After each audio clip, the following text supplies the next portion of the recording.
All right. I figured it out, but I can't really hear myself, but whatever. Welcome to the offseason. John and Jim with you here on the wrap-up show. Padres win their last 5 to finish at 82-80, but now really the questions are underway when it comes to the Padres offseason. What are they going to do in the days ahead, whether it comes to AJ Preller, Bob Melvin, or both? All right, let's get here to the wrap-up show with John and Jim. If you're here, please subscribe. Year-round content for Padres fans. Smash the like button for us. You can follow us on Twitter at John Schaefer, at Jim Russell SD. All super chats tonight will go to me buying a new microphone because for whatever reason, I cannot hear myself in my headphones. And you sound... So I'm blaming Jim. Chat, does John sound loud right now? Anybody? Jesus, do I? Because it's all screwed up. Does he sound overmodulated? Okay, hold on. I'm going to do it here on the... Am I still overmodulated? Test 1 2. That's better a little bit. Is it? Fine. Test 1 2. There you go. Good job. Is that better? I don't know. Really loud. Jesus. Oh my gosh. How about now? It's a little better. Is it better or is it I could go. It's better. The Bluetooth headphones. It's better. It's better. No. It's better. Too much reverb. See, here's the thing. We did a this is completely Darnay's fault. Yeah, well, I think it's more your fault. You just don't know how to work technology. But we did a hit with Darnay for NBC7 tonight. Make sure to check it out. 11:30 newscast. Oh yeah, stay up. Yeah, NBC7 will be on. And we did it from our houses and the setup we have here. And we had to go in like this, I don't know, streaming software, whatever. And I think you messed it up. I'm pretty sure you messed it up. I'm telling you, dude, there's something. No, something's going on. I'm gonna have to. Now I'm all pissed off about it. I'm gonna have to figure it out. Now he's so flustered. That's all I care about. All right, here's the deal. Every super chat tonight goes to me figuring out my microphone for the off season. Yes. So thank you for the super chats. Click the $sign below the chat box. Thank you for the memberships. Click join. Down below, you'll get emojis and badges. All right, so the regular season comes to an end, and now there's just questions everywhere. Dennis has written about it here today. Bob Nightingale said today that essentially there's no – I might leave. I might just leave. You guys sound even now. Jim's sound is always louder. Yeah, Jim is always louder. When I listen back, it's always louder for some reason with you. It's better. Well, then get me your microphone. I have an idea, John. It's called You Do It Yourself. What do you? I do literally everything for you. You have no concept of how to do anything. You know exactly what type of microphone I have, and all you have to do is go to Amazon and buy. You just told me you were going to give it to me. I'll give it to you if you want, because I might buy a new one. Because when I move, I'm probably going to buy some new stuff. Oh, it must be nice. It is nice. Anyway, just I don't know. I don't know what to say other than the fact that the season is over. The Padres won 11 today. Of course they did, with Rich Hill on the mound, scoring runs in the 10th and 11th innings. They finished 82-80. But all people want to talk about, obviously, is what's coming next with AJ Preller and Bob Melvin. Yes, please, let's get on with it. So what's coming next with AJ Preller and Bob Melvin? We'll find out. I think that's the $1 million question, obviously. I don't have any, okay, they're going to do this or they're going to do that feeling. I just know that whatever they do, it feels like it's going to be wrong. It doesn't feel like whatever they're going to do is going to feel right. Doesn't that feel that way? Where it feels like whatever move they make is going to it's going to be ridiculed, I feel like, unless AJ Preller gets fired tomorrow, which I don't think that's going to happen. I'd be at this point in time, I think I'd be a little surprised. I'd be a little surprised if he was actually fired, but something's got to give. This is not working. It hasn't worked. I'm talking about the AJ Preller, and then this relationship with Preller and Melvin just is not. It has not worked. Okay, they have tolerated each other for 2 years, and it's ended pretty bad in year number 2. And also, I think you got to throw in that you now have the Mets and the Giants job available. 2 jobs. One job that Melvin was potentially going to go at before he became the Padres manager a couple years ago, and then they hired Buck Showalter instead in New York. And then another position, which I bet you if that was open 2 years ago, he's probably going there instead of San Diego. So there's a lot of dominoes falling here to where it feels like it kind of makes sense that the mutual parting of ways is coming, and you're going to see Bob Melvin either in New York next year or in San Francisco, managing one of those teams instead of the Padres. Doesn't it feel like that? Well, what did Bob Nightingale basically say today? That like each Preller and Melvin have said that this is untenable and like they cannot coexist. That was basically what Bob Nightingale reported earlier today.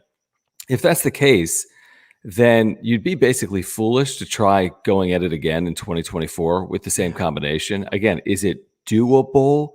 Yeah, but is it advisable? I would say no. Now, here's the issue. To your point, you got AJ Preller, who's under contract for 3 years, who's been elevated by Peter Seidler, and you have Bob Melvin, who's got 1 year left on his deal, who I think ultimately could just walk. I think they could agree that he could walk. And now that's going to solve nothing for the organization. Mm-hmm. If Bob Melvin walks and you hire a new manager, I don't see how that makes the organization any better in 2024.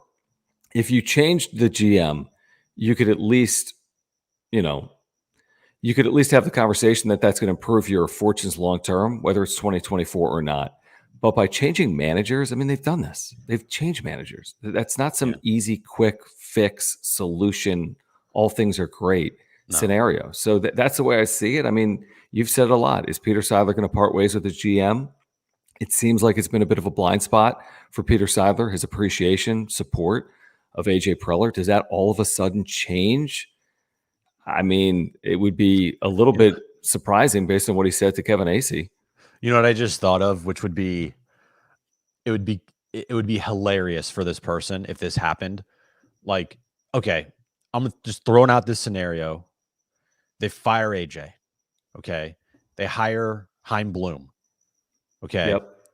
They keep Melvin. And as soon as Chaim Bloom comes here, he's tasked with trading away another generational superstar outfielder in Juan Soto because of the fucking payroll that AJ has put this team in, and Peter as well. I mean, this is also Peter's fault, guys. Like we are at a point where, in Dennis Lin's article tonight, again, it's weird how people are just like discrediting this and thinking it's no big deal that the payroll is going to have to come down because they are in such debt right now, and thinking that's not going to be a problem. I mean, a $200 million payroll should easily be enough for you to win at a high clip. Here's the problem. 12 dudes make up $195 million on this team if you include Juan Soto and his $30+ million that he'll get in arbitration. So it's not about like it. Can they build a roster with $200 million? Yeah, but guess what? 100% of that roster is, or half of the roster is making 200 right now. You got to build the rest of half out with what? Minor leaguers and a bunch of like Eggy Rosarios and Matthew Battens. You don't have a bunch of those guys. You have like a couple. So, I'm just thinking, like, imagine that scenario where like Chaim Bloom is like, oh shit, I got to try another generational superstar. And it wouldn't be his fault either, because it wasn't his fault in Boston, because the owner would not pay the money. And here it'd be like, well, he has to trade him because the owner can't pay the money. I'm just thinking of like, right. It wasn't his fault that it's not his fault that he had to make the trade. It was his fault what he got back probably in the trade for Mookie Betts. The other thing is, and I've said this repeatedly, and I don't know if people believe it or not, I truly believe it. I don't think it's a good job right now, the Padres job, with the debt, with the fact that the payroll is going to come down, with the fact that you got 10, 12 players under contract, and you got very little payroll flexibility, not just for 2024, but even through 2025 and beyond because of these big contracts. So that's not a reason to keep AJ Preller, in my opinion, but it's also not a reason to necessarily get rid of him, because you're not going to land Theo Epstein. you're not going to land whoever the Mets just landed from Milwaukee, David Stearns. That's not the type of candidate pool that you're going to be working with. Same thing, by the way, with manager. You landed Bob Melvin 2 years ago, and basically the takeaway was you landed a top 3 manager in the game. Mm-hmm. We could argue whether that's the case or not with Bob Melvin, but if you part ways with Bob Melvin and hire someone else, whether it's Ryan Flaherty or whomever, you're probably downgrading in manager as well. So Probably. that's the issue at hand, I would say, for the Padres. Like, who knows what you get when it comes to the GM pool? Yeah. Who knows what you get when it comes to the manager pool? And you're right, the payroll thing is a huge problem for the Padres entering the offseason, and it may involve moving a player like Juan Soto. Yeah. I'm going to try one thing. You keep I'm going to try something real quick. Oh, God. Yeah, here we go. Speaking on the payroll, even though it's hard to even, because John, I don't know what the hell's John doing. Whatever. Like, this whole thing feels like it's a mess. You know, whatever you do, please, the 82 and 80 finish, or not 82 and 80 finish, but just the 82 and 80 overall record, winning 14 of their last 16. Look into it. This is how much you should look into that 14 and 2 end of the season run. Nobody cares. It does not matter at all. At all. I know Xander today was talking about, well, at least we finished great. Like, okay, you played some of the worst fucking teams in the sport to get there. So just throwing that out there. The 82 and 80 finish means virtually nothing. The 14 and 2 finish to end the year means absolutely nothing. You lost. I mean, you beat teams that are all 100 loss teams, as David mentions in the chat. It means absolutely nothing. So what happened? Nothing. This thing's shot. I need a new microphone. Oh my God. John, now your audio's on your fucking computer. Oh, hold on. Bro.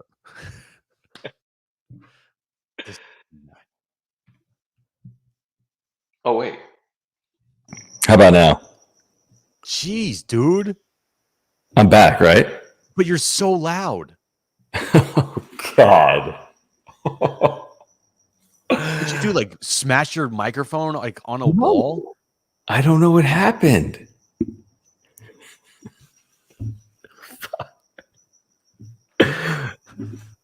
Welcome to the off season. Just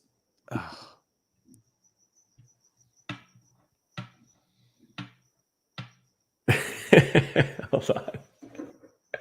Dude, this is. We have over 300 people in here. Like, what the fuck are you doing? Oh my God.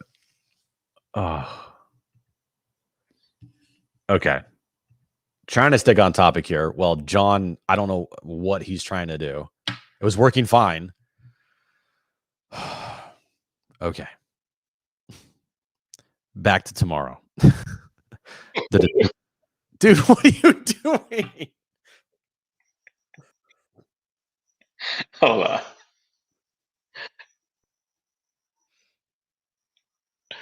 I'm gonna fucking dude. How's the microphone? Now you're like glitching. How's the microphone? Is it still crazy? It sounds horrific. I don't know. That was probably a bad idea to do it mid-show. Yeah, we were fine. Everything was fine. How about now? No, it sucks. Your audio settings on your computer, not your microphone.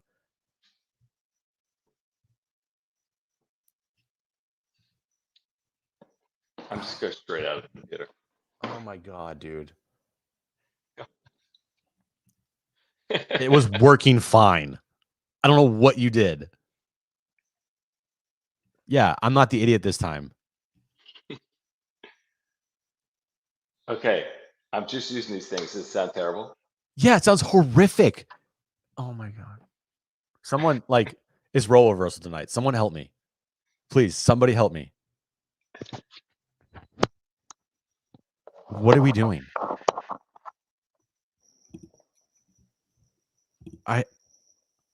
There. The most important wrap-up show of the season, and it's a fucking circus. Can you hear me now? It sounds fine, but it doesn't sound as good as before.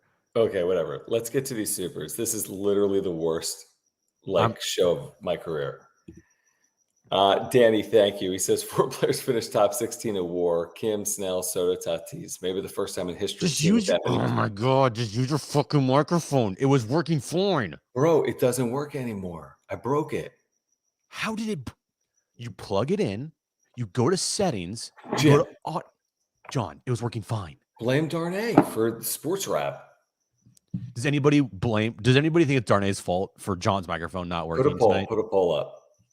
Because I tell you what, yeah, bullshit. How does this? You're telling me it sounds terrible right now? It doesn't sound good. I mean, it sounds fine. It's fine, but the audio quality is just. Well, guess what? This show already sucks. Oh, good. Thanks. There we go. What? This show sucks. Who cares? Well, I mean, I'm saying I've ruined this show with the first 16 minutes. We're talking about a fucking microphone. Yeah, you have ruined it. We were doing literally perfect. And then all of a sudden you're like, let me try something. And you like unplug all your wires and it just. Okay, I'm going to do one. What if I have one more idea? Nah, it's risky. I'd go get the freaking AirPods from Kristen. Oh my God. But those wake up your wife too. Just wake up your wife. It's fine. And she's sleeping probably. Yeah, that's perfect. Oh man. Well, I don't know how to fix this thing. I don't know if everybody in the chat understands. John, when it comes to technology, this is not hyperbole. This didn't happen all fucking season, dude. When it comes to technology for John, it's like working with like a 2-year-old kid. But dude, what we should have done is waited like another 5 minutes. I went to freaking YouTube and there was something about if your computer doesn't recognize your Blue Yeti, do this, but I couldn't figure it out. All right, let's go. Seriously. Danny says 4 players finished in the top 16 in WAR. Maybe the first time in history a team with that many players in top 16 missed the postseason. This team has the first time in baseball history with a lot of things. Run differential, their terrible record in 1-run games, their terrible record in extra innings. Like they've done everything that has never been done in the history of baseball to get to 82 and 80. They would have been like the only example in baseball history if they finished under 500 to have their run differential. Yeah. I can't even focus right now. All right. Jesus. Okay.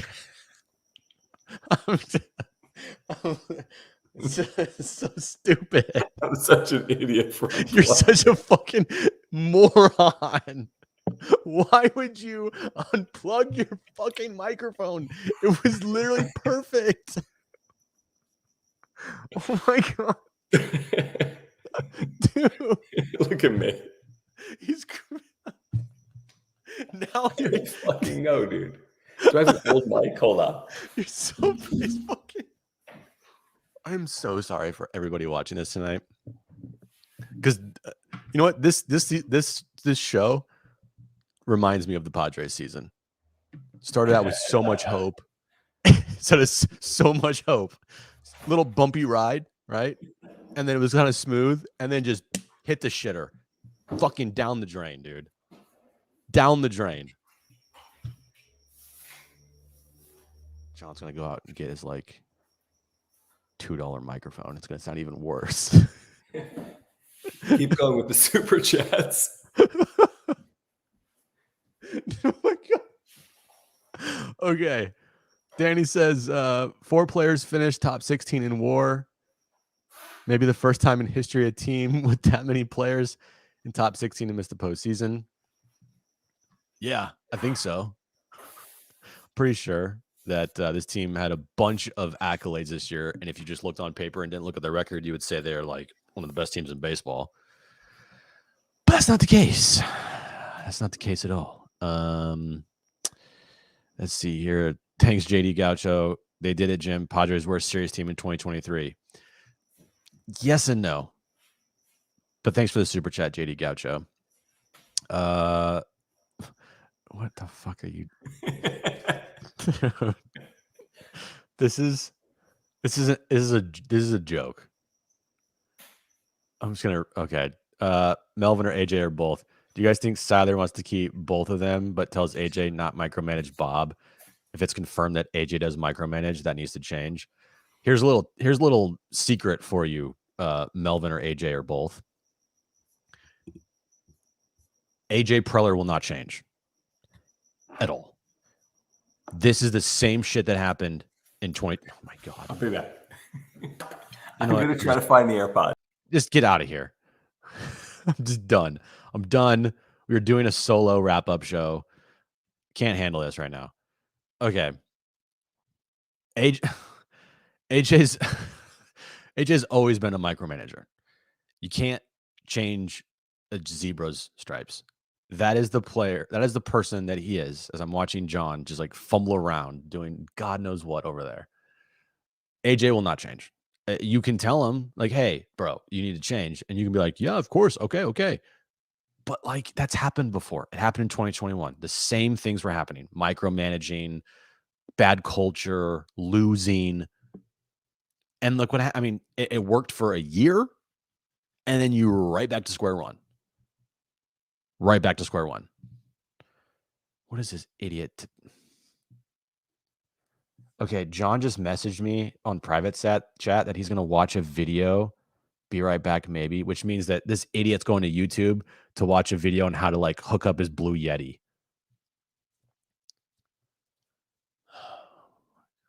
It's like you just plug it in and you go to settings and you go to audio and like you just change the audio and it was like working fine. Oh boy. And now he's gone. This is the worst show of all time. I apologize. This is all John's fault. 100%. This is all John. Thanks for the super JD Gaucho. If only Profar had been re-signed at the beginning of the year. Yeah, I saw a little bit of this on social media that like the vibes were so great with Jerks and Profar, and they happened to go, I think, like 15-3 with him or whatever the case may be. They had like an unbelievable record with Jerks and Profar. Again, I remind you, besides that Dodgers series, which I was a good series win, even though I don't think the Dodgers were really putting too much into that series at all. I will give the Padres credit for winning that series. Absolutely. Padres at that point in time were, I think, around 10 games under 500. So there was like literally less than zero pressure on this team to do anything. But to their credit, they took the series, and always taking serious from the Dodgers is always good. But like the teams they played down the stretch, guys, they weren't even Major League Baseball teams. They were AAA teams at best. The A's, the White Sox, the Rockies, and the Giants, who have, gone into a free fall. And let's be real here, their roster, it is a bunch of minor league. It's not a good roster at all. And all four of those teams, 3 of them lost 100 games this year. So I will give the Padres credit for finishing this thing out and not completely giving up like 2019. But at the same time, I can't help but see who they played, and who they played was AAA teams. And I hear all this stuff out of the clubhouse. Like, yeah, we should have played like this at the beginning of the year and blah, blah, blah. It's like, well, one, why the fuck didn't you play like this at the beginning of the year? And two, you weren't playing teams that had their, vacations booked in July. Like the White Sox, the A's, and the Rockies guarantee you that their families were booking trips middle of the year, maybe even beginning of the year. Like they were booking their trips to Cabo and wherever, maybe even before the season started. Okay. So yeah, the whole vibes thing with Profar, I just can't look too much into that. Caden, thanks for the super chat. Guys, appreciate your coverage of the team. What is the likelihood the team wins more games next year if the team cleans house, cuts payroll, etc.? Thanks for the super chat, Caden. Appreciate it. on NBC7 tonight, Darnay asked me that, or asked us both that, like, can this team be good next year? And I was like, yeah, they could be good next year. Could they be better than this team? I think they could be better than this team. I don't know, and I'm not going to definitively say that because anything can happen, as we saw this year. Going to have to wait to see it to believe it. But at the same time, there is no running it back here with the same team. For anybody out there that thinks that just they're going to run it back, they're not. They're going to have to pretty much retool 3/5 of their rotation. You're losing the Cy Young Award winner. You're going to have to, I mean, if everybody thinks this is just easy to, put Robert Suarez as the closer and everything's going to be fine, okay. I will have to see it before I have to see it first. In theory, it sounds fine, but I got to see it first. You're losing the best closer in the game, even though I don't think it's that big of a loss because it's a little addition by subtraction because this dude just, it's kind of ironic that he pitched, I think, 4 of the last 5 days of the season. After those comments that he made, little ironic. But they're going to have to replace a lot. You're Garrett Cooper. He'd be a nice bench piece, but still he's going to cost some money. It's not like he's going to cost like $2 million.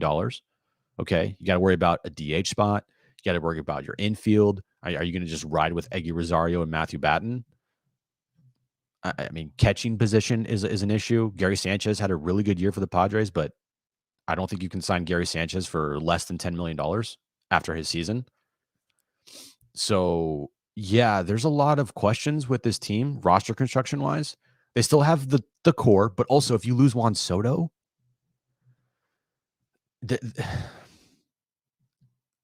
my initial gut reaction is, yes, I do think they can compete next year.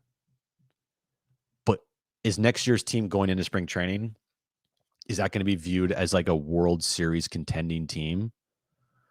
We'll have to wait and see the moves they make in the offseason. But as of right now, just seeing what they're losing and what they potentially could lose, it's hard for me to say that, especially with guys like Manny and Xander not getting any younger. And if Tatis is not going to have his 2021 type of season where he has a OPS in the 950s or whatever it was in 2021 with 40 plus home runs and hit around 300, that's going to be a problem. Tatis, I think, had a really good season, but it also, could have been a lot better at the plate. A lot better at the plate. Thanks for the super though, Caden. John isn't the biggest. I want everybody right now. You got 340 plus people here. If you're watching this, I want you to spam the fuck out of the chat with John's an idiot. Just right now, John's an idiot. If you're just joining me and you're wondering where John is, he doesn't know how to work his microphone. And I guarantee you it's like an easy fix. But for some reason, he can't figure it out. So he is doing something to try to fix his microphone. Or you could say Jim sucks. That's fine. But both are idiots. Just spam the chat. John's an idiot. End of discussion. I don't know what he's doing right now. I have no idea how many YouTube videos he's watching to try to fix this stupid microphone. But just spam the chat. John's an idiot. All right. Let's see here. RH, thanks for the super, buddy. In my opinion, AJ suffers from a personality psychosis, and I hope for his sake he gets help. Seriously. I don't know if I'd go that far. I do think AJ Preller is kind of like it's just kind of weird. Like he just is a guy that does things unconventionally that I don't think many people look at it for in that position as something that a GM should be doing. And I don't know if he is the type of guy that is qualified to be a general manager for what it takes to do the job. He can evaluate talent the best of anybody, but he can't build a roster. He can't build a cohesive roster. I mean, you get $255 million plus, you should be able to build a winning team. And don't give me this, oh, well, they won 82 games this year. That's a winning team. No. I mean, like, you have a $255 million payroll. You should be like in the postseason as a World Series favorite right now. And they're not even close. So I think AJ is the type of person that this is not something that I think he could excel at. I think that if he was a scout, head of scouting department, or whatever the case may be for a team, I think that'd be fantastic, because he's not a GM. He's a scout at heart. And that's what has done him in the last 9 years, is he doesn't know how to build a cohesive roster. He thinks by putting just a bunch of talent on the field is going to win a bunch of baseball games. And it's not the case. And then also drafting a bunch of, talent, and then not having any clue on how to develop that talent to perform at the big league club is also a huge, huge problem for him. The wave of talent coming up right now through the system on paper looks good. Nobody in here, like, you can't tell me definitively that Ethan Salas is going to be a stud. He might right now, like, be a stud in the minors, and he has all the talent in the world. But do you trust this organization to do right by him? Do you trust this organization to do right by guys like Robbie Snelling and Dylan Lesko, Graham Pauley? Like, do you trust that this organization is going to treat those guys and help develop those guys so they're not rushed to the big leagues, one, and two, when they are in the big leagues, that they're fully ready and that they're going to perform? Because right now, I don't trust this organization one bit. And I sure as hell don't trust AJ with anything. All right. I'm gonna text John. Actually, I'm just gonna call him. You're an idiot. John Schaefer. All right, I'm gonna call this. All right, I'm calling John. See if he picks up.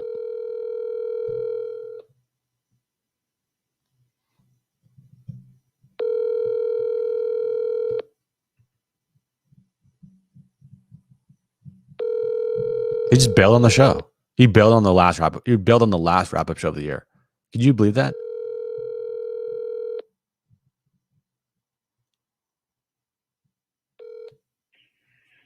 You've reached John Schaefer. Wow. He just bailed on you guys. You believe that? John just said, John pulled to me. John is always giving me shit. Oh, Jim only shows up when they lose. I'm here, bro. I'm here. John, nope. Gone. Yes, James. The irony of things. Interesting. Very interesting. Do we have a problem in the clubhouse? I think we might have a problem in this clubhouse, guys. Molehills do not want to become mountains with the wrap-up show. I can tell you that. Do we need to have a little intervention here? I know. Just quit. John just quit. Unbelievable. I know. Fire John Schaefer. All right, let's get back to the super chats here, since John just completely bailed on this entire show. The last wrap-up show of the season. Of course, we do off-season wrap-up shows, but the 9:30 wrap-up shows after games, obviously, because there's no more games. Iron Lung, thanks for the super chat. Appreciate it, man. He says, if you're it's your resident Braves fan here. Oh, awesome. Great season. I'm talking about you guys, not the Padres. Enjoyed watching you guys and looking forward to watching you guys next season. Support the Braves now. I have no problems with the Braves. I do think that if they don't win the World Series this year, that'd be obviously an upset, because duh. I mean, they've been the best team all season long. But it is interesting how, like, in the playoffs now, you got Skip Schumacher with the Marlins. You got Bruce Bochy with the Rangers. Dave Roberts, for whatever you want to say, you can always say about Dave Roberts, and they're with the Dodgers, right? But it's interesting. It is funny how that has happened, right? You got Boch and Skip Schumacher, along with Rob Barajas as well, because I think he's a bench coach for Miami. Interesting. Oh, and our buddy Jace Tingler. He's a bench coach with the Minnesota Twins. So he's in the postseason as well. Hey, idiot. Why'd you call me? I was seeing if you were dead or something. You wouldn't went MIA. You just completely quit on the wrap-up show. Here, let me give everyone an update. No one cares. Could impact Preller and Melvin tomorrow. Potentially not. Now this camera thing's all whack. Here, the update is it's freaking. I need Jim to figure it out. Yeah, I know you do. Because there's only one fix, and I don't understand it. Well, you know what? Just bring all your things in tomorrow, and I'll whatever. I don't think you're going to figure it out. It's that confusing. The mic shorted or something, according to the internet. Or there was some surge, and it needs to the driver's got to be reinstalled or something. It's probably not hard for someone that knows how to use computers. Oh my God. Where are you in the supers? Actually, here's the thing. I'm coming back. I'm getting a glass of wine. A glass of wine, everybody. He gets back on the wrap-up show, and then he goes and leaves again to get a glass of wine. I just want to make sure you knew. By the way, I had 350 people in here all call you an idiot at once. You should go look back at the chat. It was fantastic. I will. And now everybody also called me an idiot. But again, everybody in the chat, a glass of wine. I can't say deal with John is an idiot. I can't deal with you. I can't deal with you.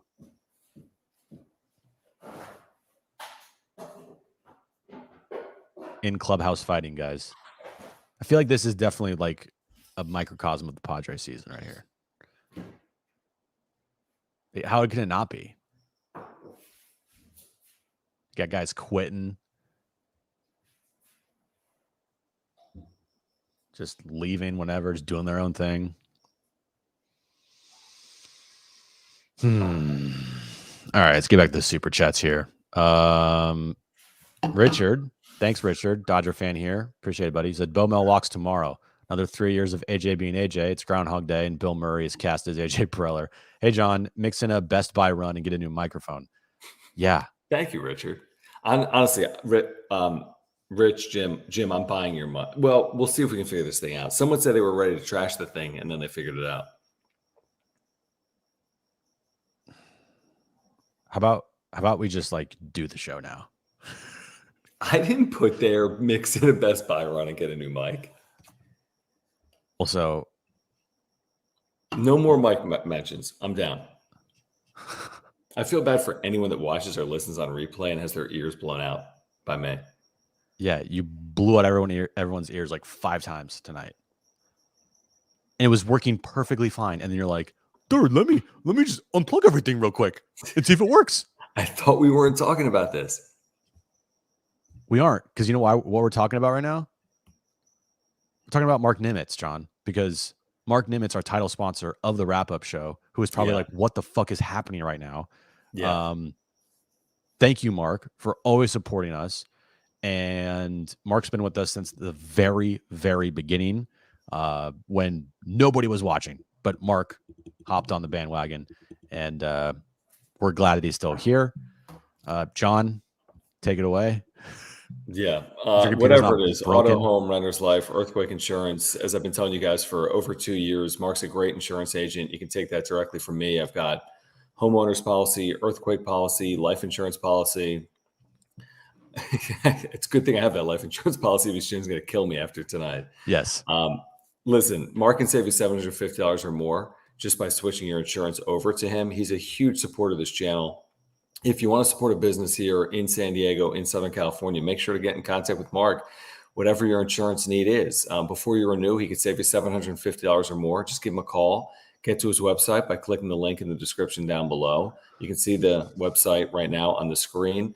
Auto, home, business, life, renters, whatever it is, whatever it is, make sure to get in contact with Mark Nimitz at Farmers Insurance.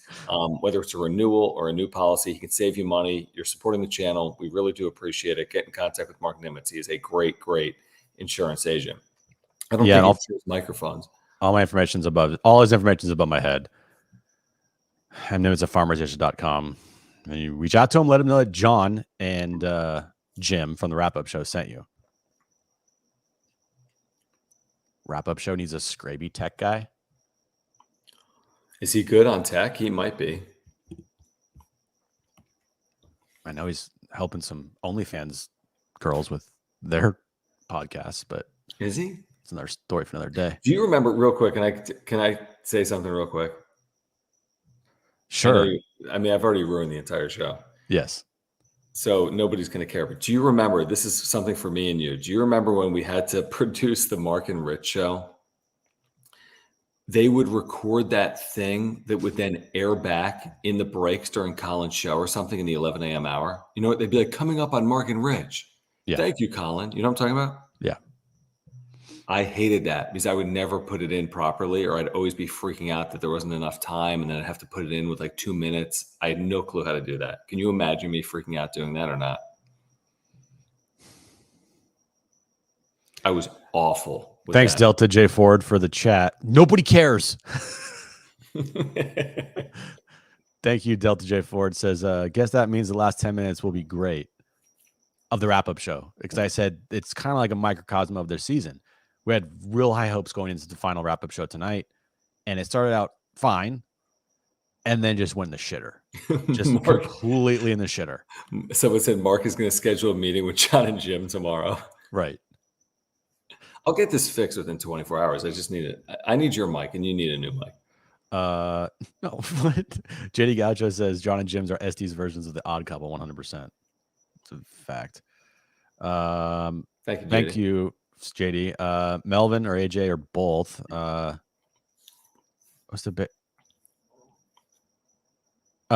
case scenario for tomorrow's ownership meeting with AJ and Bob? It's got to be more challenging than John's microphone. Nothing is here we go. Nothing. And I mean nothing is more challenging than John trying to like get things to work for technology and stuff. Correct. You know what I should have? I'm such an idiot. I could just connect via the invite link on my phone. Okay. I mean, at this point, I'm fine. We're not doing that. Boy. Okay. Let's reset a little. Let's reset a little bit here. Okay. Let's pretend like the show starts now. How about we just reset? Okay. So, did you see which article do you want to talk about first? Yeah, Dennis Lynn's or Kevin's? Let's start with Kevin's. Okay. Did you see Xander Bogaerts' comments? I did. You're saying about not getting any younger and potentially switching positions, that he knows that call is going to come at some point. Hopefully, he's not predicting it's coming in 2024, but he may have to switch to third base at some point for the betterment of the team. Right.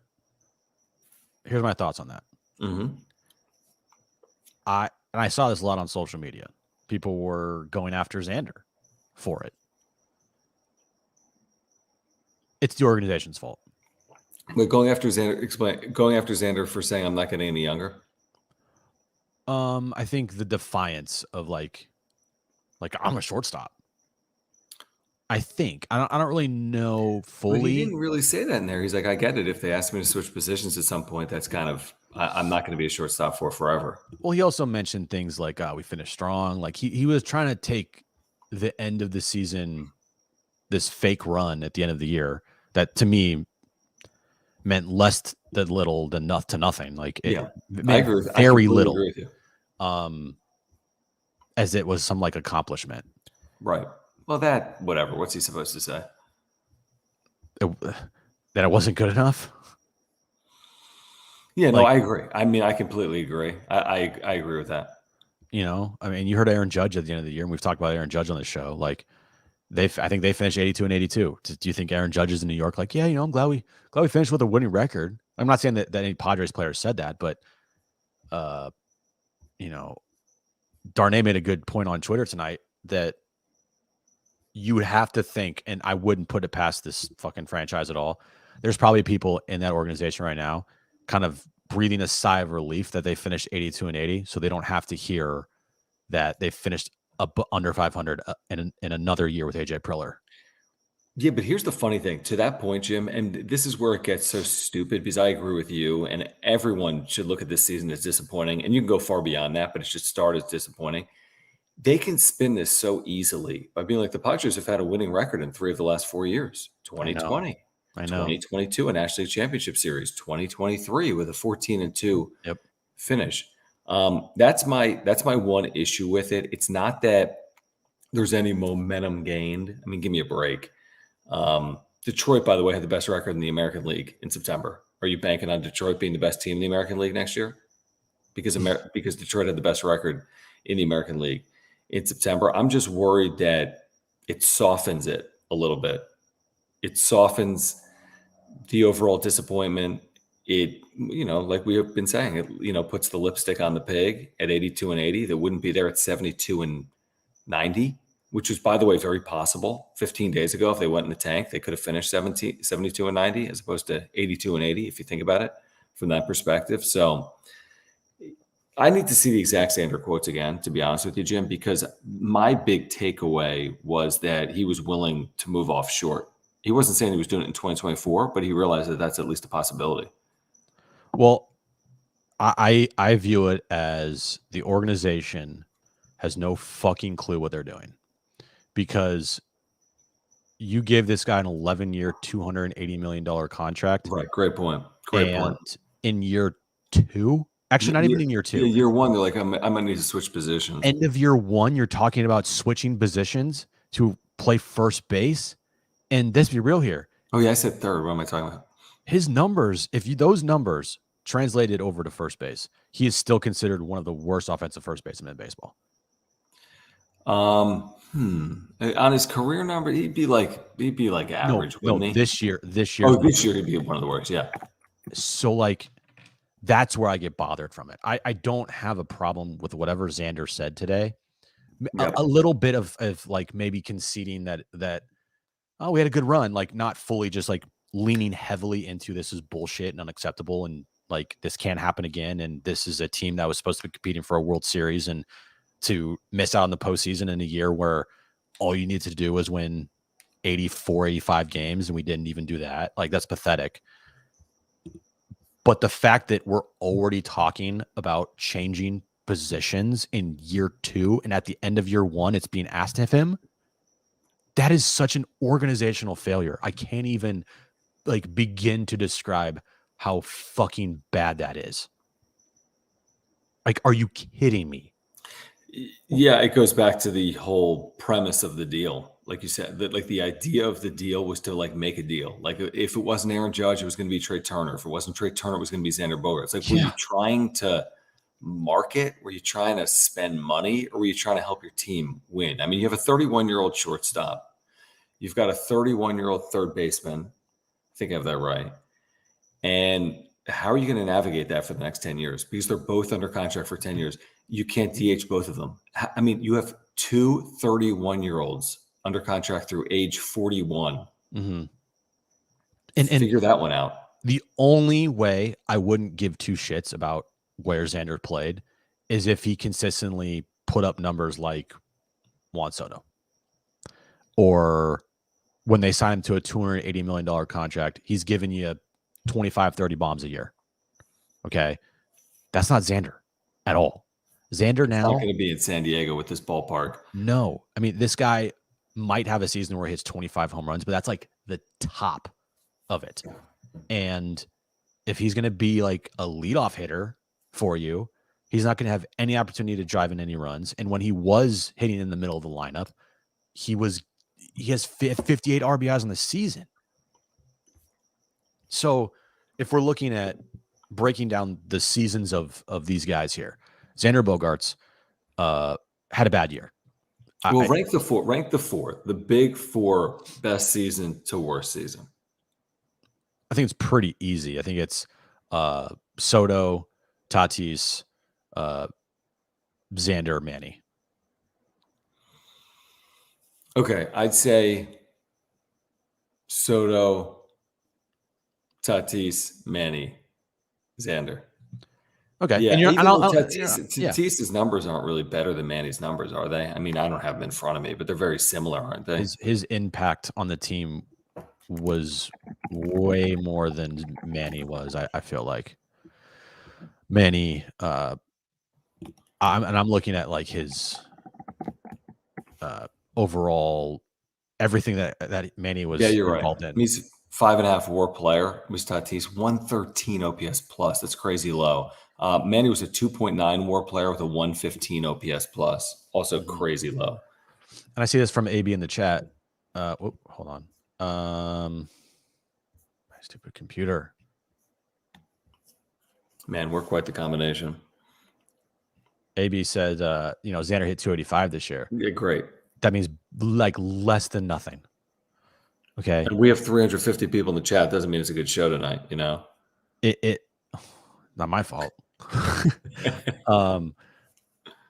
The dude this year, you might, and I've said this, you might look at his numbers in 5 years and say, that's not a bad season.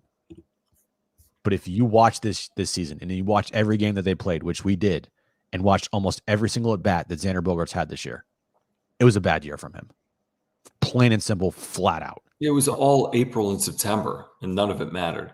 None of it mattered. He was getting hits that like okay, where was this in June, July, and August when you like fucking sucked and you needed to be there for the team when they were going through their losing stretch to put them in this hole to make September mean absolutely nothing.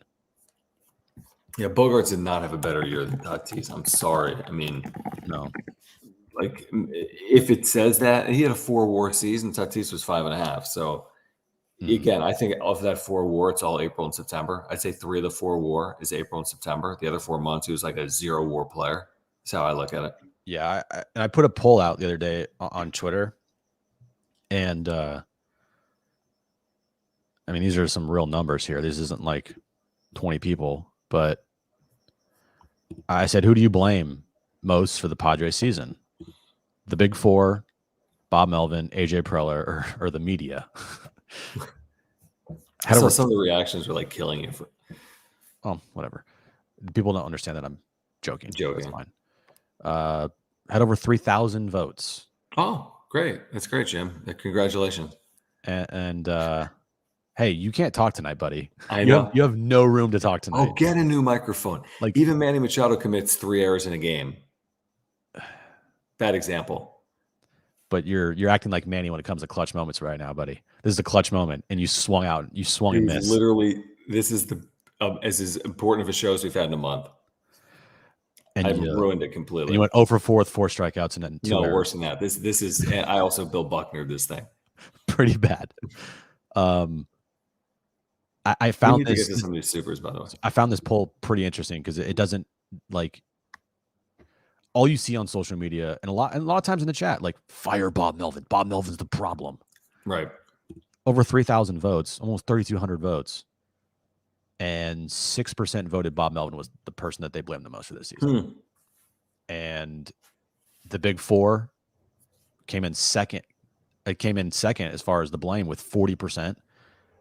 AJ Preller had 46% of the votes as who fans blamed for this season. And then the media, I'm sure the 8% that voted the media were joking, but still. I found that interesting. I found it interesting. Let's get to some of these supers, Jim. Okay, fine. And then let's talk about the Tennis article. We got a lot to get to. Do you know how to pull up the supers, or is like I do, but I feel like you're running the show right now. I'll do it. All right, there you go.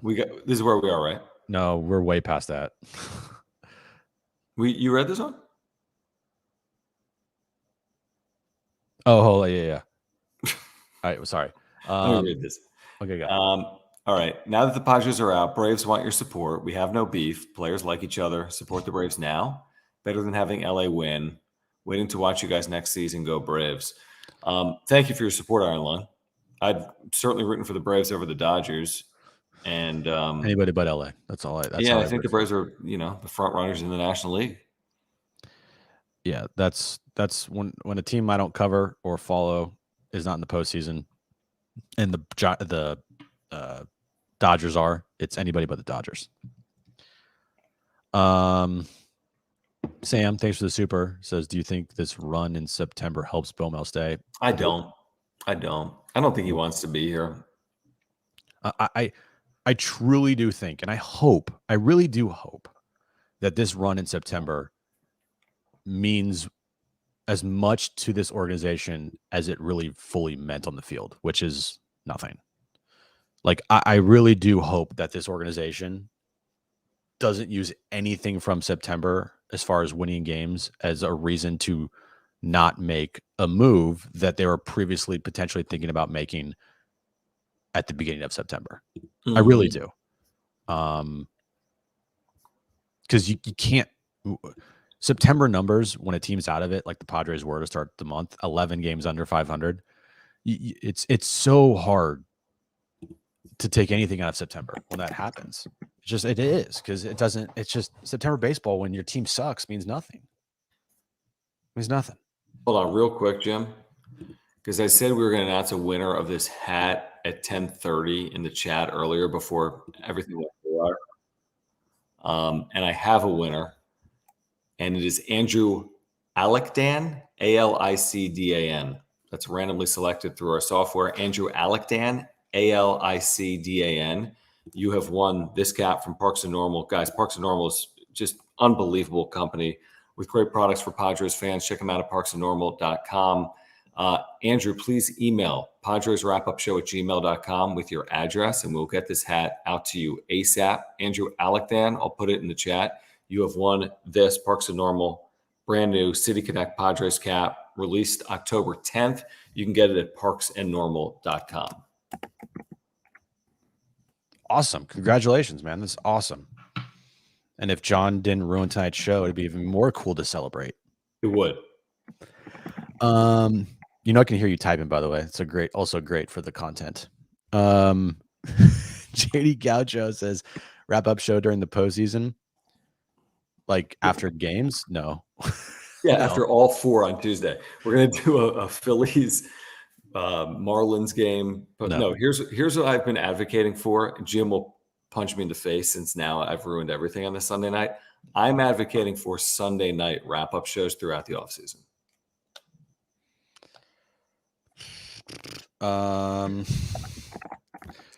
Maybe in November we can start. That's when I move, and I'll have everything set up in November at my new place. Okay. We'll potentially see how that goes because it's been difficult with roommates just because I feel like I'm like invading on everybody's space. But potentially when I move in November and I set everything up how I want it and I have my own space, we'll see how it goes. So knowing Jim, by the time he sets everything up, it'll be November of 2024. It'll be the year 2026, and the Padres will have won 2 World Series by then. Here's what we will be doing. We will be doing content weekly, more of it during the day. And when there is news, we will have wrap-up shows for you, of course. Correct. It's the off season. We do about 3 a week. Yeah, exactly. During the morning, and then we'll post some. Maybe we can. You know what, John? Maybe we can record some in the morning and air them at nighttime to keep everybody's premiere them at nighttime. Everybody keep their schedules of us at late night. I like that. I do like that. Seriously, depending on hopefully. We're not going to do it if like AJ Preller fired. Oh, right. We're talking about like what are they going to do with Juan Soto? Right. Brady, thanks for the super buddy. Says Choi got a hit yesterday. Bring him back next year. Yeah, no chance. Because if he has another hit next year, that'd be huge. Do you think today, John? Because the only part of the game I watched was the 10th and the 11th inning, because the Niners game was on, and I was watching the 9th, 10th, and 11th innings. The only time I turned the game on is when you told me that Rich Hill was in the game. And I was like, holy shit. I knew I would get you. Do you take anything into that? What do you mean? Like in the 10th inning in an extra inning game, he throws out Rich Hill as like just a last fuck you to Preller. I don't think he did. No, because Josh Hader had already thrown. No. I know, but he had other people he could have thrown. Did he? He was like the sixth pitcher. I think realistically, it's okay. This dude's not going to be pitching in the big leagues anymore. He said today he wants to come back. Okay, and I want to I don't know, fucking a microphone that works. Yeah, I want John to have a microphone that works. Not Fair. happening. It might. I thought it was a little bit of like, fuck you to Preller, but also, hey, this guy probably not going to ever pitch again, so I want to get him at least one time back out there and. I think Sullivan gave him the ball to keep. Maybe Sullivan's like his son. Well, let me ask you this. I'm a serious question, and I don't know who's in the bullpen. You had Avila for 5, then Kerr, Barlow, Cosgrove, Hader. So you kind of ran through everyone. We're already going way. You're going. We're already going in more depth in this game than I have thought we were going to do tonight. By the way. Well, how about Soto? By the way, playing 162. He played a couple innings tonight or today. Yeah, that was a goal, and he got it. And I thought, and I will say, while Soto's numbers, and I said this all along, and I'll continue to say this, Soto's had amazing numbers this year, career year numbers, as far as home runs go, doubles, walks. I mean, I know he didn't get as many walks he did a couple years ago, but 162 games. He played really good right field, really good numbers on paper. I still think those numbers are a little misleading because when it mattered the most, he didn't come through this year. I would grade his season honestly probably like a B or even a B minus. I wouldn't go as low as B minus. I'm with you. Listen, everyone's accountable for this team not reaching its goals to start the year, but I don't think B minus. I'm with you. I think B is reasonable. He didn't have many meaningful moments. It was a little, I don't know. What's the right word? Soft for how do you have a soft 920, 930, 940 OPS? He was able to do it. Well, how many times this year did he come up in moments that he could have changed the game or given the Padres the lead or really have made an impact, and he didn't do it?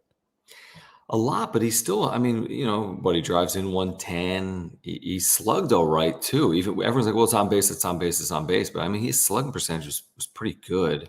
But you're right.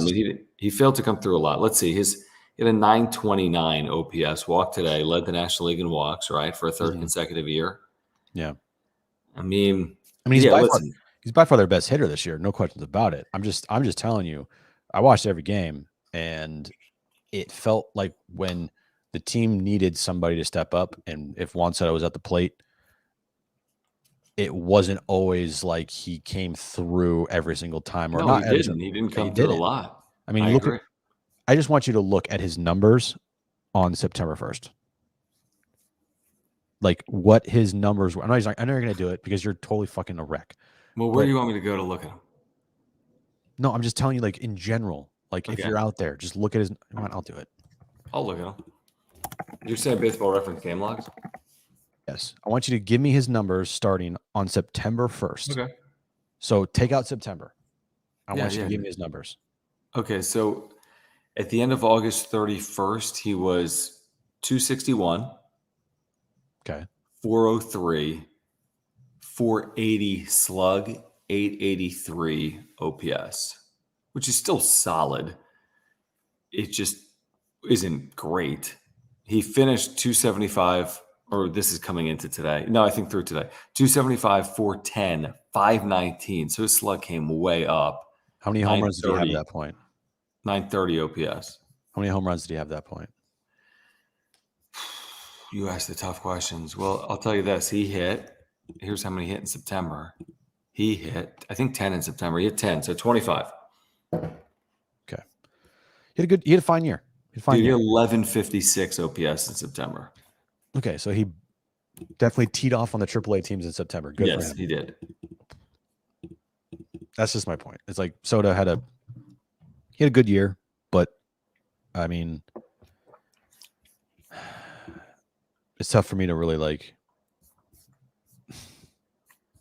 I don't know, say that Juan Soto had a magical season. I agree. Only person on this team that actually had like a magical season was Blake Snell. Were you mad you didn't pitch today? No, I could give two shits. Yeah. Let's get to this. Oh, you want to get to run it back? Then we'll get to this. Yeah. Take that down. Let's run it back. Sorry, Will. Running back says, can't imagine the Padres letting Soto go and being stuck with Bogaerts at his age. That'd be a big L for Preller. Well, guess what, running back? You better start imagining it. Yeah, because the alternative's not happening. You're not getting rid of Bogaerts. Nope. And the alternative of keeping Soto, I don't see it. I don't. I mean, I could see them keeping him in 2024. I just don't see how they keep him long term. I mean, you got Eric Rupner going to baseball to like make the case to keep your payroll in this range. You know, like you got some issues with your payroll, and if you have issues with your payroll, I don't see how you can give Juan Soto a record contract, $400+ million, and I don't even know if that would be good for the team long term. Anyway, we could have that conversation, but I can't walk away Juan Soto going into age 25 season in 2024. But I don't know if Juan Soto is going to be here beyond 2024.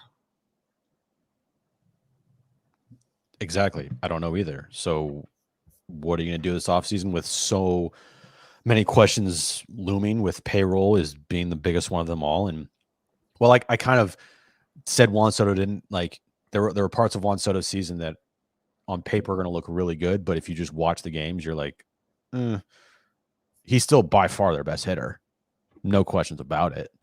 I mean, you take Juan Soto out of this lineup, it doesn't look pretty. It doesn't look all that exciting and good. I mean, it looks okay, but that's with Fernando Tatis Jr. having to be that 2021 version of himself. Manny Machado having to be that 2022 version of himself. Xander Bogaerts having to be, you know, like an 850 OPS guy, not a below 800 OPS guy.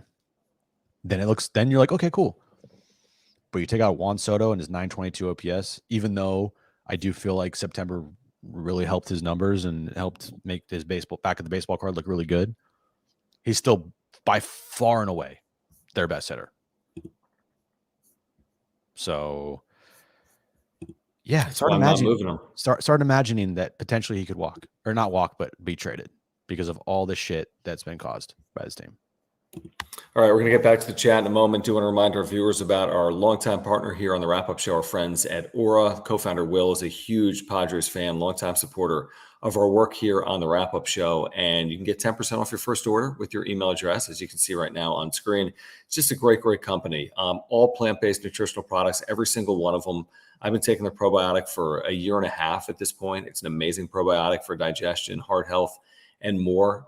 You can check out Aura, by the way, by clicking the link in the description down below. You'll see their website on the screen. They have proteins for workouts. They have pre-workout supplements. They have omega-3 oils. If you're taking fish oils, you can take the omega-3 oils from our friends at Aura. They've got sleep pills, immunity pills, and much, much more. You can shop at ora.organic or click that link in the description down below. But again, if you support our channel, please support Mark Nimitz at Farmers Insurance, San Diegan. Please support our buddy Will. They've got offices right here in Liberty Station in San Diegan. Everyone wants to get healthier or can help you achieve those goals. Go to ora.organic and find a nutritional product that is plant-based that is right for you. Yeah, go there right now, www.ora.organic. They have everything you need to live a healthy lifestyle. If you want to start taking some supplements and, you know, be healthier on a day-to-day basis and you don't know where to start, go to Aura right now, www.ora.organic. They have everything you need. And once you pick up some of their supplements, or if you want to, you know, get some protein powder for after workouts or some pre-workout powder, the raspberry lemonade flavor is delicious. Pick up some stuff and try it out. You'll thank us later.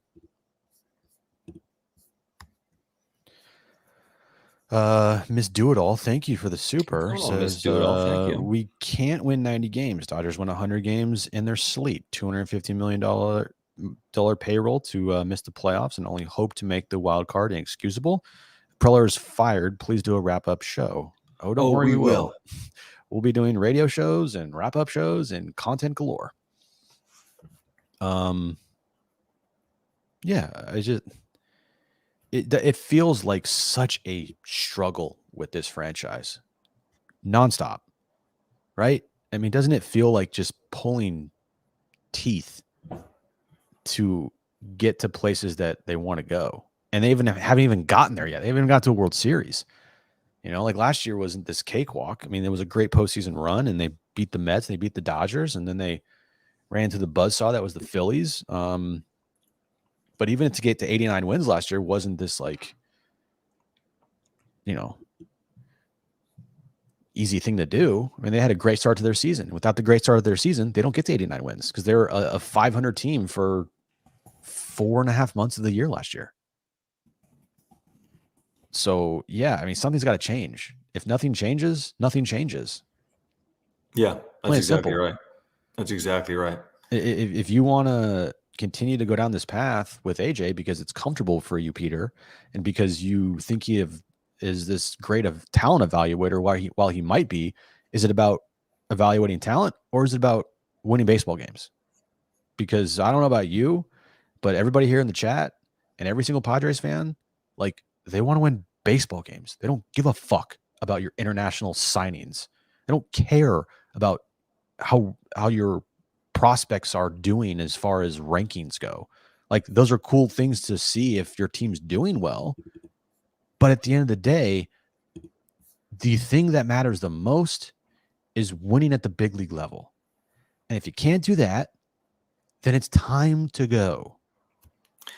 That's exactly right. I mean, that's exactly, especially when you spend like this. I mean, it's one thing to not achieve at the big league level because you have your hands tied behind your back with spending. It's another thing to be a top spender and not have success. And that should correlate. I know the Yankees, Mets, and Padres all missed the postseason by spending the most in baseball this year, but there's got to be more of a correlation. Spending Peter Seidler's money should help this team win. It shouldn't hurt it.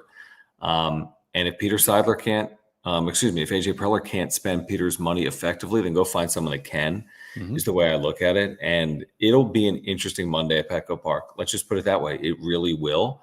Will it be a status quo Monday where they decide to just quote unquote run it back and go with what they have and try again in 2024? It's certainly a possibility, but I think it's going to be very disappointing for a lot of Padres fans. And will we find out Monday, Jim? I don't know the result of that conversation. Will it take more than 24 hours to figure everything out? But I think hopefully we begin to get some answers tomorrow. I hope so. You can't wait. You gotta act quickly here. Other teams are acting quickly. They're not waiting around. You have to come out of tomorrow's meeting with the decision and you go with it. If they come out of tomorrow's meeting and they wait, they're going to be waiting for a while because you can't announce shit on playoff days. It's Right, like against Major League Baseball rules. So whenever the next off day is going to be, and that's probably later this week, right? Because one thing that's the 3 series, I guess Friday would be an off day. The next day that's off. You're going to wait till Friday?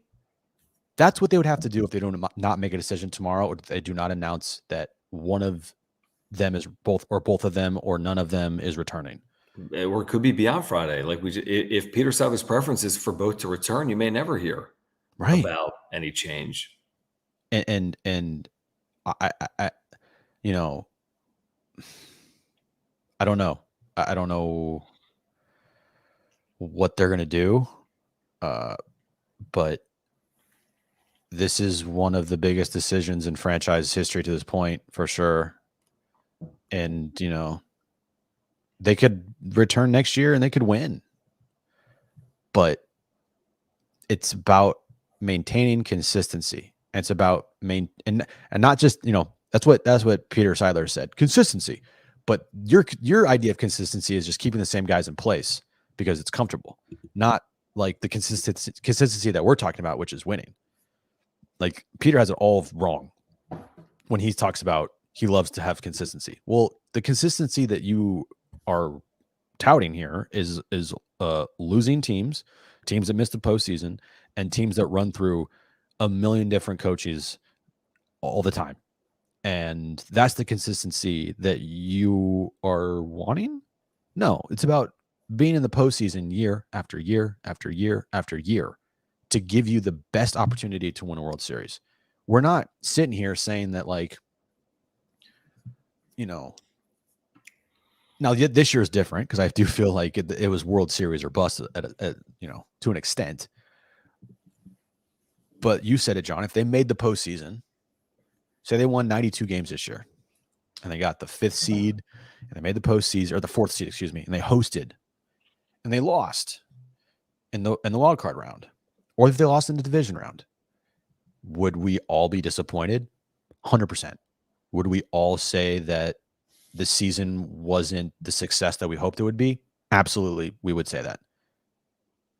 But it's still moving in the direction that you want to be going. You're still winning. You're still giving chances to win a World Series, and that's all you want. But this thing took such a far left turn and is not even close to that you can't end up having this season happen without consequences. Yeah, the playoff point you made is a good one because here's the thing. I mean, it's not like you get in the postseason every year and expect to win the World Series. Every year, good teams lose. Teams that are 6 seeds can make a World Series like the Phillies did last year. But it's a little bit like the NCAA tournament. It's like you got to get in to give your team a chance. If you get in 3 times, you'd like to think you have a better chance of getting in 1 time. So, like, this decade was supposed to be the decade of the Padres. That was Peter Seidler back in 2020. Well, the decade of the Padres so far hasn't been the postseason 2 of 4 years. I mean, it's this expanded playoff. Like, you got to make the postseason more than 4 or 5 times this decade, and you're going to have to make a World Series or 2, and you're probably going to have to win 1 to make it the decade of the Padres. So, like, they got 6 years left in the decade. If you're going to make it the decade of the Padres, you might want to start sooner rather than later. Yeah, because right now, this era of Padres baseball, in my mind, is defined by AJ Preller and dysfunction and big spending and nothing to show for it. The NLCS run, guys, will be such an afterthought if they don't turn this thing around starting next year. If they don't make the postseason next year, and if Preller's still around, like, I'm sorry, the outlier will be very easy to spot. Very easy to spot. Let's go over this Dennis article because you talked about Kevin, what he wrote about Xander potentially switching positions. Dennis took another, critical look at the state of the organization, what's to come Monday, and their payroll spend, which he also reported, like Kevin, could come down into the neighborhood of like $200 million. Mm-hmm. Yeah, I just continue to look at that and say, why are people fighting this? Fans, like, why are you fighting this reporting? Because of what happened last offseason when it was reported that the Padres only had this amount of money to spend, and then Peter Seidler said YOLO and then just fucking spend a bunch of money. Right. Do you not think that, like, things change? They absolutely do. I do think that this is not going to be one of the things that could change. Like, in life, everything changes. Opinions change. Things, whatever. Feelings, they all change. I do think that this is very fucking real. I think that this is a huge issue and a huge problem for this team going forward. You can't tell me that when you see, let me just read you this excerpt from Dennis's article. Yeah. And it's like, oh shit. Industry sources said that team CEO Eric Grubner and Eric Kusenda? I don't know who it is, but yeah, that right-hand man of Peter, or someone in his equity co-founder team. and managing partner of Seidler's private equity firm, recently presented to Major League Baseball a plan to return the Padres to compliance with the league's debt service rules by next year. I found that very interesting that the CEO and a member of the Seidler Equity Group is doing that instead of, like, the actual fucking owner and GM of the team. But anyway. I think it's because of his health. But also, it's, where's the GM in this? That's my... Yeah, I don't know if he's the dollar and cents guy. You got the equity team guy, and you got Grubner, who's more the dollar and cents guy. I don't think AJ has any business with an Excel spreadsheet. Okay. I'll continue. San Diego is one of multiple clubs currently out of compliance, having incurred significant debt during the COVID-19 pandemic and throughout Seidler's aggressive push for the 2023 World Series. Now that the Padres have fallen far short of reaping any postseason revenue, team officials indicate that the club's payroll could fall from its current $255 million level to approximately $200 million in 2024. Big drop. When you start hearing stuff like they're going and giving Major League Baseball plans on how to make sure that they're in compliance already, and like debt service rules out of compliance, you got a problem. You have a major problem.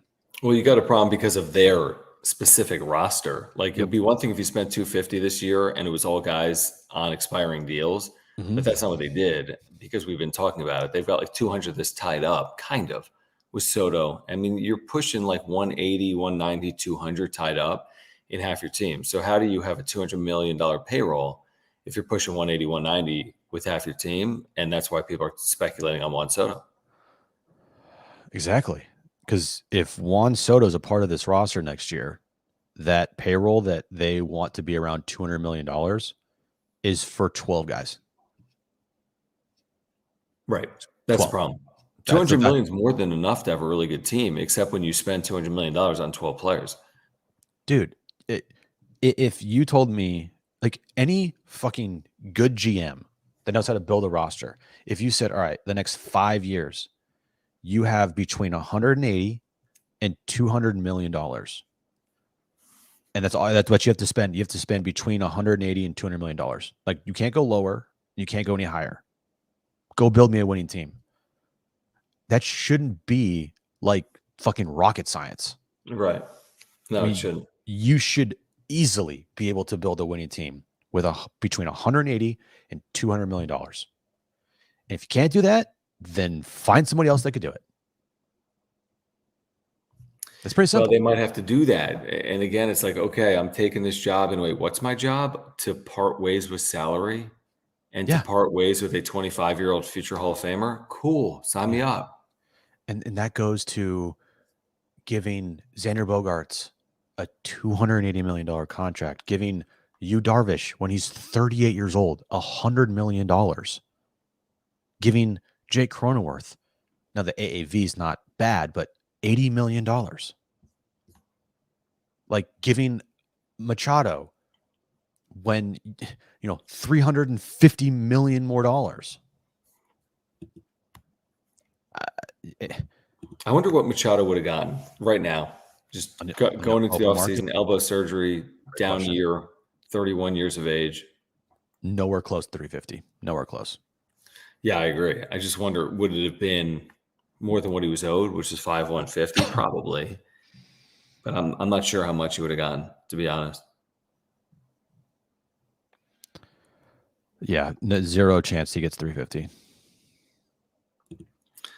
Guys, UnderdogFantasy.com is the best and easiest place to play fantasy sports. We've been telling you all about them. If you use promo code PODSWRAP, that's PADSWRAP, you will get a 100% deposit match for a limited time up to $500. Don't have to deposit $500. You can deposit as few as $10 and still get the 100% deposit match. If you want to, if you're inclined, if you deposit more than $100, they're going to match it all the way up to $500. They've got pick'ems going on right now for the NFL. Of course, it is NFL season, Major League Baseball postseason as well, but simple pick'em contests like Monday Night Football tomorrow, higher than 1.5 passing TDs for Geno Smith. You get to Major League Baseball, they'll have postseason picks available for you come Tuesday. But simple pick'ems, higher or lower, get 2 or more correct, and you win. They've got drafts going on right now as well. Major League Baseball postseason, NFL Monday Night Football, NFL Week 5 coming up next weekend, whatever it is. The great thing about Underdog Fantasy drafts are you do the draft or you auto draft, they take care of the rest. No waivers, no trades. They set your lineup. Simple as that. The best and easiest place to play fantasy sports is UnderdogFantasy.com. Get to UnderdogFantasy.com or the Underdog Fantasy app. Use promo code PODSWRAP. That's PADSWRAP. and you will get a 100% deposit match up to $100. Let's get to a couple of these supers, Jim, that have rolled in, like this one from James that says we need the Niebla of hitting coaches for 2024. That's where AJ Preller's completely failed. If you want to give credence to that position, they've had like 10 of them the last 10 years. You could argue that Ruben Niebla has been obviously a good acquisition, but from a hitting coach perspective, they've never been able to equal the impact of Ruben Niebla on the pitching staff. No, and the fear of Bob Melvin leaving and also Ruben Niebla, I think, is real. I mean, if Bob Melvin leaves, who does Bob Melvin take with him? That's going to be obviously Matt Williams would be going. No question about that. Does Ruben Niebla stay? I think that's a big thing, especially if AJ Preller remains. If AJ Preller remains, you're gonna might have to give Ruben Niebla the managing job to keep him around. That'd be interesting. Well, he's got motivation, I would think, to stay, Jim, personally, because his daughter is a student at San Diego State, and I think she's only been there for 2 years, 1 or 2 years. So you think there may be motivation personally to stay in San Diego if possible. That's got to be a motivation for him if your daughter literally goes to school here. But I don't know. You certainly don't want to lose Ruben Niebla in 2024. I don't think you want to do that. No, that to me can't be seen as a good thing. No, Ruben Niebla has been a fantastic hire, and no coincidence that he was actually hired before Bob Melvin. Yeah, remember that? Mm-hmm. They hired him first, and then it was a good decision. It was a good decision. I think we talked about like, hey, it's just interesting because the thing with Jace Tingler was that he didn't essentially have to hire his own staff. And then they hired Ruben Niebla before they hired a manager in 2021. Turned out to be really good. Right. Turned out to be really good. It's this last super. And let me go buy a microphone. All right. JD Gacho, thank you. He says, wrap-up show idea for 2024. Jim's back page +1. After the last sponsorship read, we submit something that Jim missed on John and Jim every Sunday to start. Okay, so you're listening to the radio show. Jim does his back page, and you want to submit something that's kind of off topic to talk about on the wrap-up show? You could just put a super in. We'll get to it. Yeah. If you want to know our thoughts on Taylor Swift on Sunday Night Football, Jim will provide that. Do you know how many times do you know how many times they showed her tonight? Had to be 25. 17. Yeah, I was watching. It was a lot. They showed her 17 times tonight. Even Kristen was like, I'm over it. And she was all about it. And she's like, this is too much. Dude, YouTube TV had like the heart like emoji with the mover. Dude, it's a ploy. It has to be. It was fun last week, right? Because it was kind of unexpected. This week it felt too much. And I'm admittedly like, when Pacheco scores a touchdown, she's like, oh my gosh. I'm like, come on, dude. Like, it's a rushing touchdown against the Jets. Like, it was too much. What are we doing? It was too much. And it was too much. It was too much. It was way too much. And I do hope Travis and her are fine, but like, I just don't, it was way too much, man. It was a lot. I admit that was a lot. JD Gacho, thank you again. He says teams need grinders, Chris Taylors, Kims, Profars, Muncies, Cosgrove types. Roll up the sleeves and go to work, not the high maintenance haters. Well, haters gone. Haters gone. I was shocked he pitched today. Shocked. He pitched 4 the last 5 days. It shocks me. Or games, I meant. Games, not days. Okay, not days? No, because it's Thursday off. That Thursday off day. But he pitched Tuesday night and Wednesday night, and then the off day, and then he pitched Friday. Or no, he pitched when was it? When was it? Last night? Hold on. I don't think he pitched. What happened last night? They blow him out? I don't think he pitched last night. Let me check here. But it could have been 4 last. Who cares? He pitched Friday night. So he pitched Friday night, and he pitched Wednesday night. He pitched Tuesday night, and he pitched Sunday. So that's 4 the last 5 games. Yeah, which is incredible. It really is. That surprised me. By the way, remember Adam Gross? Like, he was like your nemesis like a month ago, and now he wants to know if you guys can get beers together. Absolutely. I don't hate anybody. No, I mean, no, this was all cleaned up. Adam's been great. It's just opinions. Like I know. people, yeah. I'm down, What's bro. your opinion on my microphone?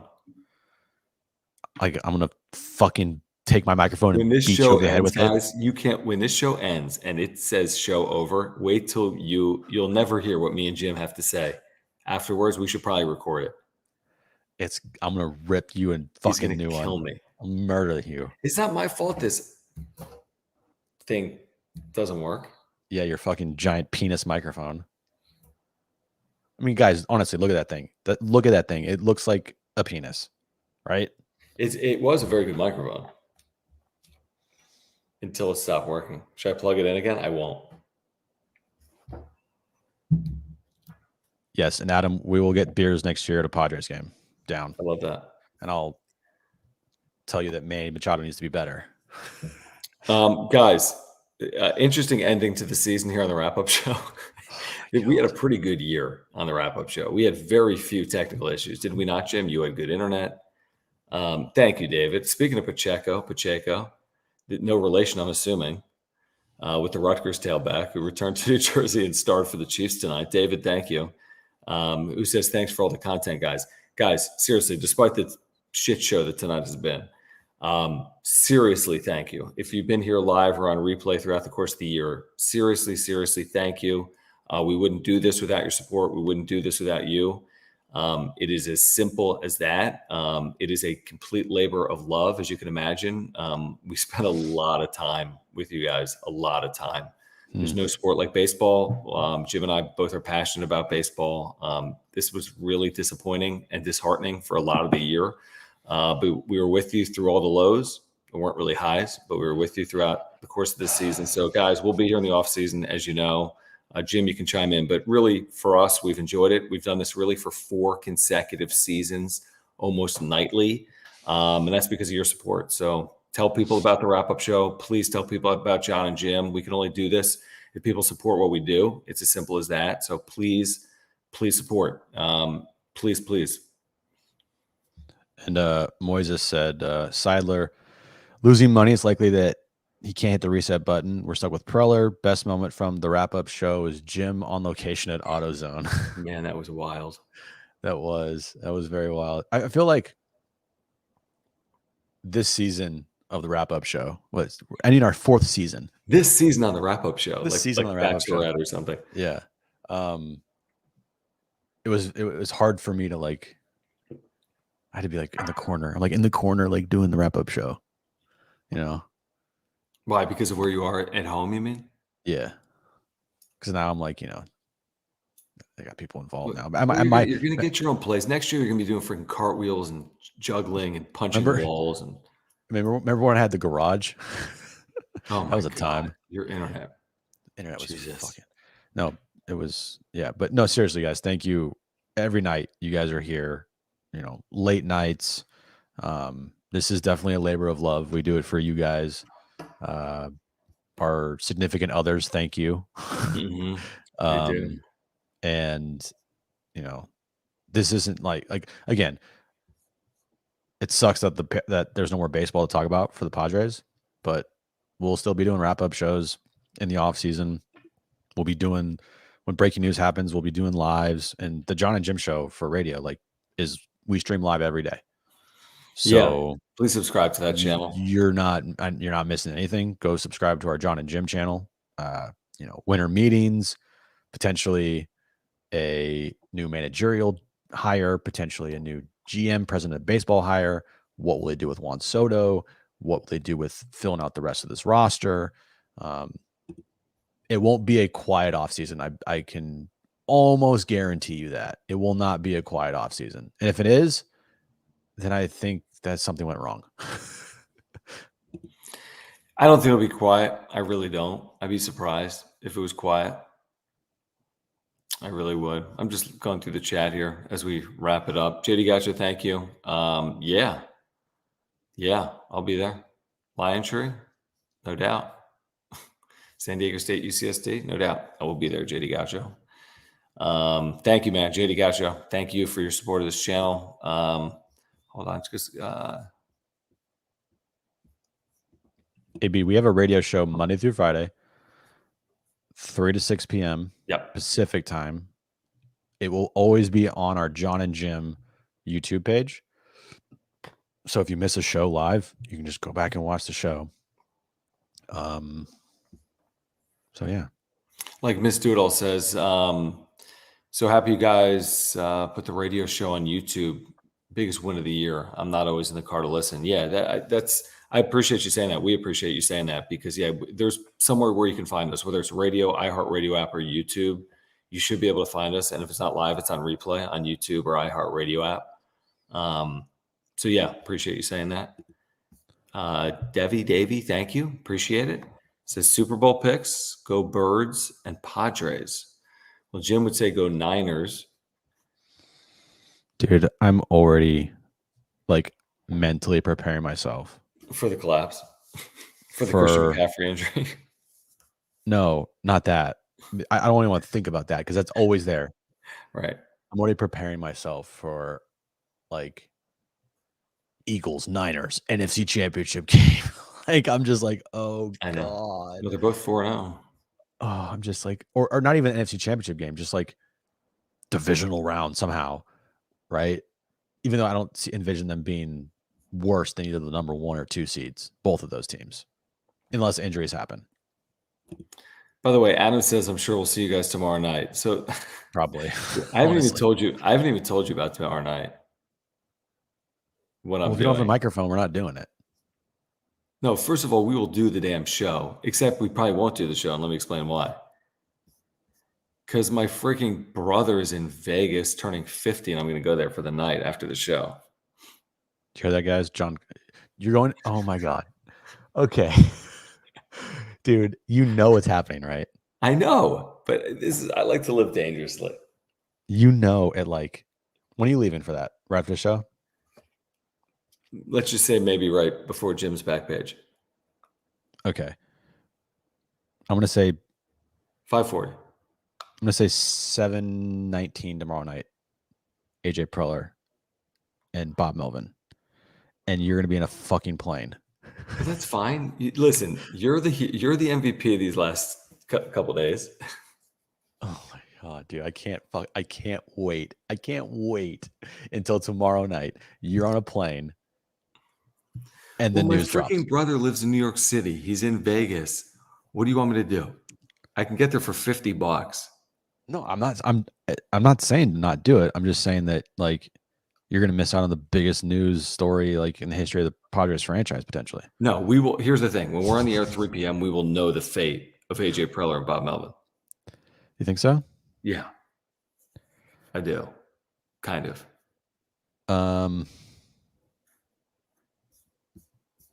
Okay. Well, okay. All right. Here's the deal, guys. If you're here, thank you. Sorry about tonight. I'll take the blame on that one. Oh my God. Subscribe here on content for Padres fans, hopefully including tomorrow night as well. You know me. I'll figure out a way. Smash the like button. Follow us on Twitter at John Schaefer, at Jim Russell SD. Thank you for the super chats all year long. Thank you for the super thanks. If you're here on replay, we appreciate that. It'll help pay for a new microphone, which I am buying literally after the show ends. Thank you for your memberships as well. Just click the join button down below. Thank you to our partners, man. We can't do this without Mark Nimitz, our title sponsor. If you have an insurance need, seriously, get in contact with Mark this offseason. He will hook you up.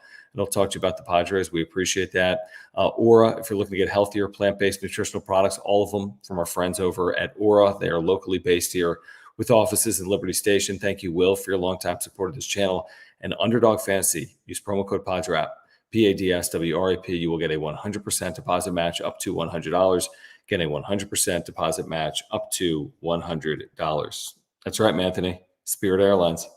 See you there tomorrow night. I should be back for the Tuesday show, by the way, Jim. Unless there's a delay. Well, if Preller gets fired tomorrow night, or anybody gets fired tomorrow night, I'm doing a wrap-up show, and John's gonna like be. I'll join from the phone. You are gonna be so like flustered all night long, knowing all that, night. I'm dude. I've been so flustered since I plugged this mic in, and it said like audio device, and it didn't say Yeti or whatever. You are gonna be so flustered tomorrow night, knowing, and you're gonna be on your phone all the time, and it's Correct. your brother's 50th birthday party, and I'll be sitting here talking about potentially Bob Melvin or AJ Preller being fired. Probably with about 750 people here live. Yeah, no big deal. Maybe more to be. If AJ Preller's fired, I could see us having 1,000 people here tomorrow night. Potentially, yeah. All right, we'll see you tomorrow night. I'll join from Vegas. I got time. Come on. Can't help yourself. By the way, real quick, I was about to hit that. Did you see the freaking Sphere last night? Its debut. Yeah, it's amazing. It's unbelievable. We need to get there. And by the way, we're there next week. We're going to Vegas next week for Mountain West in like a week. It's not open those days. They're doing shows for like $50, but it's for whatever reason not open that day. Do you think they have microphones that work at the Sphere? Doubt it. All right, guys. See you probably tomorrow night. John and Jim tomorrow, 3 p.m. Listen. Yeah, join us tomorrow. And we'll be back whenever news breaks. We'll be back. Hit end. I'm going to kill John right now.